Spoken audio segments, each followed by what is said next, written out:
Hello and welcome to Rough Diamond, our short video update for pension trustees and employers on what the pensions industry is talking about at the moment.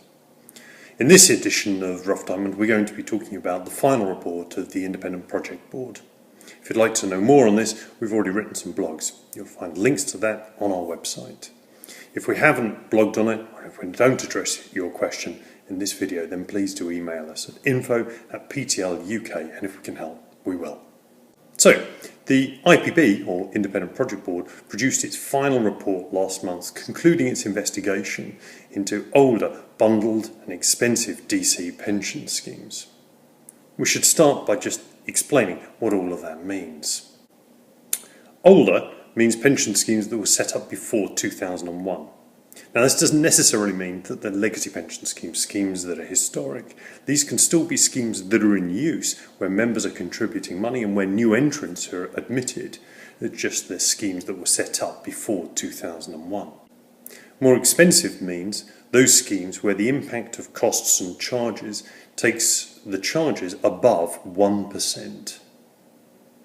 Bundled means a pension scheme where all of the services are provided by an insurance company in a bundled package. But it's important to bear in mind that although the report has an impact on bundled schemes, the implications could follow through to unbundled schemes. If high charges aren't justified in a bundled environment, why are they going to be justified in an unbundled environment? DC schemes means, of course, defined contribution schemes. And the report looks at both trust-based schemes with trustees and contract-based schemes like group personal pension plans. The report showed that there are around about £12 billion of pension savings trapped in pension schemes that match this description. And their mission, is to fix the problem of these old, expensive pension schemes. The report starts by describing to trustees and employers where they should look for poor value. And they identify schemes where charges are higher than 3%, another tranche of schemes where charges are higher than 2%, and then a third tranche of schemes where the charges are higher than 1% a year. The report then identifies some key questions to ask when considering value for money. It also sets out some criteria to use when considering value for money and signposts both the pensions regulators' guidance and the guidance produced by the FCA in this context. It wants trustees and employers to review the charging structure and the impact of charges on a regular basis across all categories of members, including deferred members.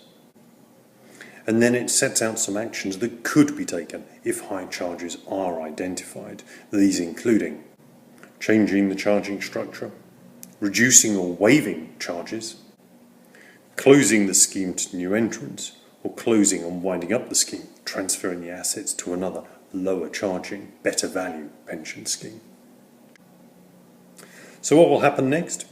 Well, the ball's been left firmly in the park of the insurers initially. They've got to analyse some specific recommendations made to them by the IPB and report to trustees and employers with recommendations by the 30th of June 2015. Trustees and employers will be obliged to consider those recommendations and come back with some action plans by the end of 2015, by December 2015. One question that remains unanswered is what's the power of enforcement? Certainly the FCA has jurisdiction, the Financial Conduct Authority has jurisdiction over the insurers and can compel them to see this through. But if employers and trustees choose not to do anything about it, it's not quite clear how that's going to be enforced. And what should you do now? Well, quite clearly, if high charges are a problem in your pension scheme, there's very little you can do to justify leaving a review until the end of the year. You should probably get ahead of the curve. Certainly this applies to trustees who have a fiduciary duty, a duty of care to the members of their pension scheme. I hope this edition of Rough Diamond's been of help to you. If you'd like to know more information, you can find it on our website. And we'll speak to you again soon. Bye for now.